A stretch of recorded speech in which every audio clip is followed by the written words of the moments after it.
Hey, this is Scott Angler, author of The Job Interview Legends of the Recruiting and Career World and the up and coming publication Job Seeker, the 21st Century, the University Edition.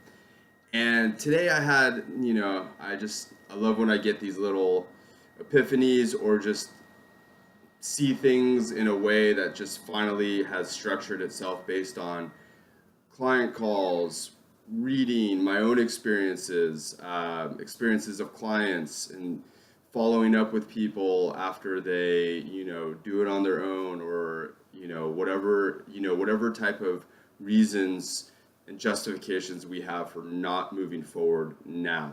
And so the two of the most cunning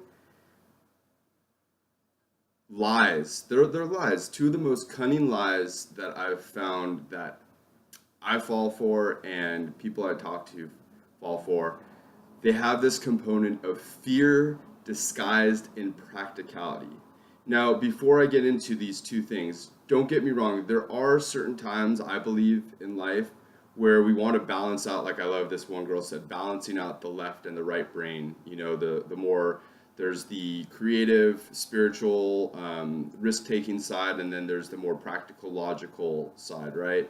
So of course there does need to be a balance, but here are the biggest ones that I hear, and they're so good sounding, that or they sound so good that I've really started to like bite on them too when my clients have said it or when I've told myself that.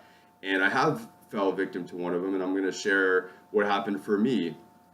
The first one I hear all the time is someone may have, maybe they got laid off, but they're on either unemployment or they got severance. So they have some type of stream of income or they have money saved.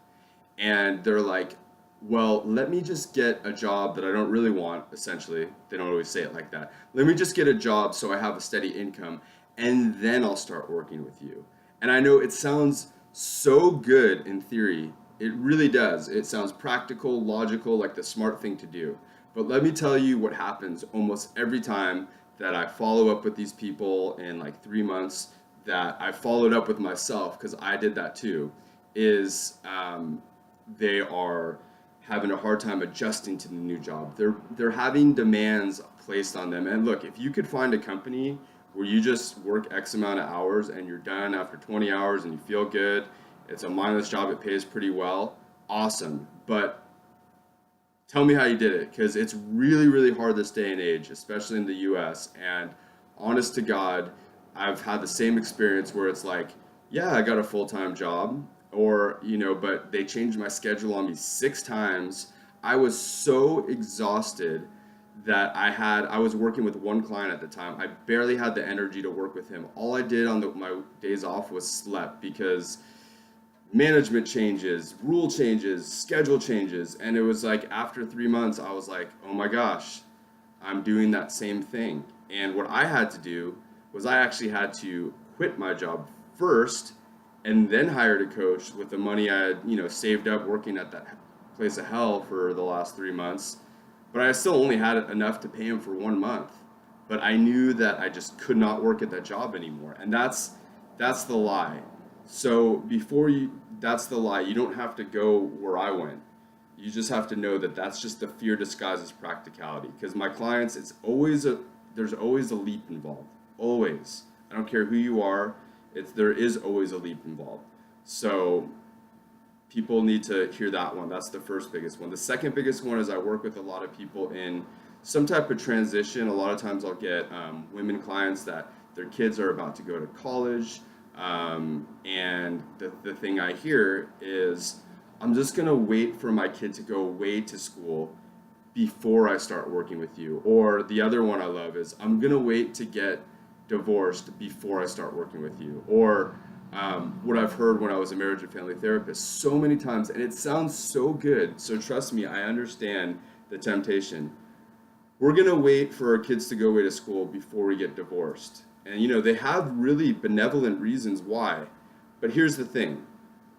When you're doing that, and a lot of times these their kids are like 10 years old. So you're basically saying for the next 8 years, you are going to be a martyr and be miserable yourselves. So you already know you both want to get a divorce and it's been agreed upon. But your kids aren't stupid, and they're gonna see that you are not, that you're unhappy, that you're not feeling good with what you're doing. And life is short. None of us are guaranteed today to the rest of today, tomorrow. Like, why suffer knowingly for the next 8 years? And your kids, it's going to be hard at first, but they're going to adjust, and hopefully, what I tell people is, like, if you're miserable, you're actually not being as loving to your kids. And I know that the reason you want to wait is because you want to be more loving to your kids and considerate. But the truth is that you're actually not, even though you feel like you are by doing this. So I help them get a different perspective. And it's all rooted in fear. And that's what we need to see. It's all rooted in fear of going for it. That's it. It's fear. It's fear. So we come up with these, like, we're not going to bite onto, like, the biggest lie in the world, right? We're not going to bite onto, like, something. We don't tell ourselves, I'm never going to get a good job, right? Because that would be like, we'd be miserable. Or like, I'm never going to write a book. What do we tell ourselves? I'll write a book once my kids are away in school. I'll write a book once this happens. Once this happens, then I'll do this.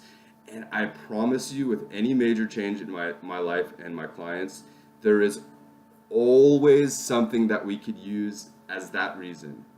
And then what I've had to do each and every time is saying, you know what? There's never been a better time than now, and I will adjust. And I have. So that's my wish for you today. Thank you so much, and until next time, take care.